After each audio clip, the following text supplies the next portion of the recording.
gonna draw the head of a man in anger. First, you take your marker, then you draw an ear here. Make sure to not make it very round. Let's make it like this. Then you can draw his head like this.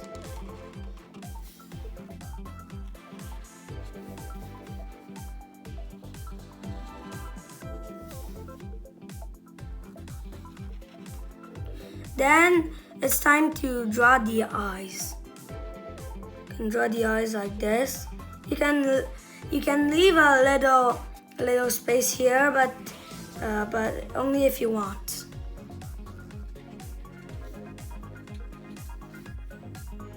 Then it doesn't seem very angry, so you can add those lines here.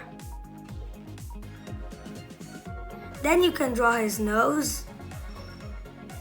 After you draw his mouth like this.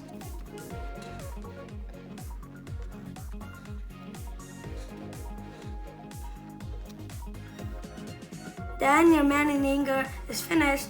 Be sure to like and subscribe. Comment down below if you need help or if you have any feedback. Bye. See you.